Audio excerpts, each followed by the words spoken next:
be odd for tourists walking through the bush of Hill End to come across this massive monument.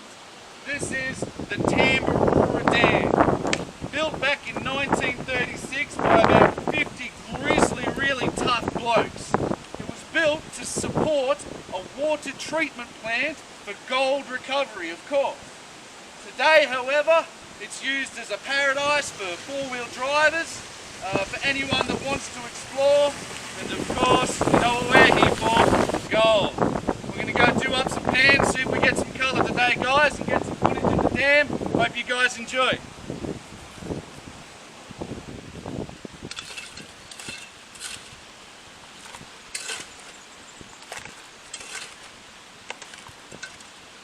Sometimes when I'm in an area that I'm just new to, someone's had a fire there, that's a good spot. But anyway, sometimes when I'm in an area that I'm new to, I'll only do up sort of a pan in each section just to test it, just to see what happens, you know. If you get any colour, stay there. If you don't, keep moving on. While I'm doing this pan real quickly in front of you, I'll tell you an old local story about an old gold panner, which I've sort of filled the shoes of, I'd like to think anyway. But there used to be this old fella in Hill End that did gold panning tours called Red Jack. I think his name was Jack Ellis, and he had this magic trick that he'd be able to find gold wherever he went. He'd tell tourists, go dig up some dirt over there on that hill, or go get it out of the gutter of the road over there. I'll find gold wherever there it is. And they'd do it too. But what they didn't know is he'd be having his cigarette, his old rolly tobacco cigarette, while he was panning and talking to them. And he'd had one pre-rolled with a bit of gold in it every time.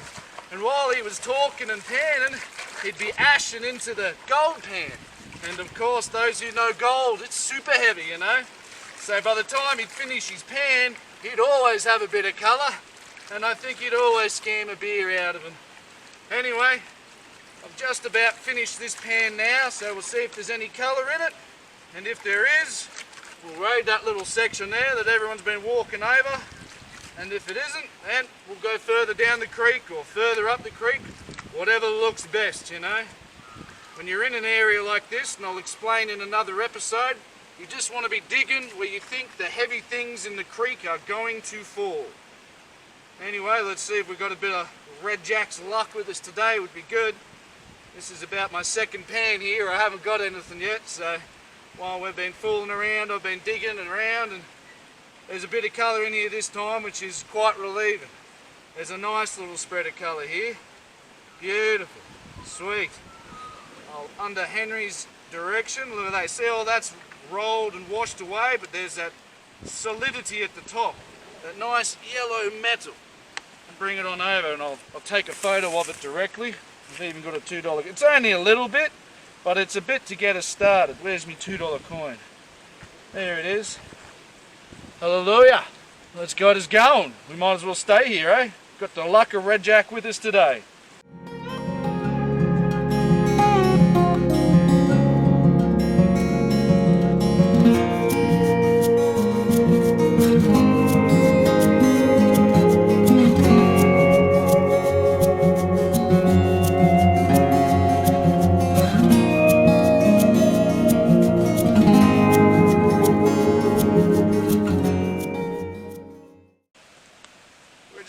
Fossicking, you never know what'll happen. Look what we just found. The Hill End gold hunters could be into something a little bit more mysterious than ever. Hey, 3 guesses as to what that is. And it's still got nails in it. No name, but you can't say that's not odd doing in the middle of the bush out here at the Tambaroora Dam. Might take him home, Henry, eh? Alright, as promised, I've done a dozen pans. I've ended up down the creek. I didn't get much colour out of that other hole that I raided. But, you know, we kept on looking. Ended up getting a heap of colour out of this rock here just behind it. Filled up now. Did a couple of pans up there, but my hands are freezing. I'll get over here behind this beautiful waterfall that we got today at Tambaroora Dam. I'll show you a little bit of the colour that I got. And we might go up to Short Street for a bit of a yarn. I've got a $2 coin in my pocket here like I normally do.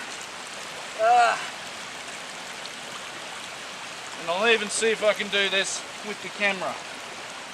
So it's all together there. And I use this water. I've got a bit of an expert twirl. And look at that. That's the colour I've gotten today out of a dozen pans. Moving though, I worked for it up and down the creek. It wasn't all in the one spot. The first pan was probably the best that you guys saw. But after that, I kept being persistent. There's me coin. There's me promise. Let's get up to Hill End, Henry. Let's have a yarn at Short Street for our future episode, eh? Hope you guys enjoyed.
I wanted to quickly have a yarn about Short Street because I want to try to feature it in a future episode, but it's really important to Hill End Short Street because it explains a town's rapid growth through a boom town in the 1800s. This street had to be opened up in 1872 in Hill End just to compensate for how many thousands of people were coming to Hill End. As an example, 1870 we had 12 registered hotels in this area. 1872, 2 years later, we had 51 registered hotels in this area, stretching from Tambaroora all the way down to Hawkins Hill, Chambers Creek. This street had to be opened up. Clark Street we're going to feature as well in a later episode, but it had the biggest buildings and businesses. However, this street had over 100 stores and businesses just in this little street. It was a bustling town of commerce. Across from Holterman's Arcade there, we've got the site of the first police station and the site of the second telegraph. An important building in the gold rush town of the 1800s, especially the telegraph. That little Morse code clicker told the rest of the world about places like Hill End, you know, Ballarat, Sofala, Lucknow, Ophir, Hargraves, the list goes on. But the telegraph told them especially about Hill End, that in 1872, 19th of October, 2 AM on a Tuesday morning, the Byers and Holterman specimen was found, only at Hawkins Hill, about half a kilometre up the road there. The world's largest piece of gold. It really spurred Australia's popularity. Anyway, we hope you guys have enjoyed our episode today of the Tambaroora Dam and a bit of gold and a bit of history on Short Street, and hopefully you like and share. And thanks again, Henry, for your cameramanship skills. Getting good at saying that word. I'll catch us next time. Thanks again, guys.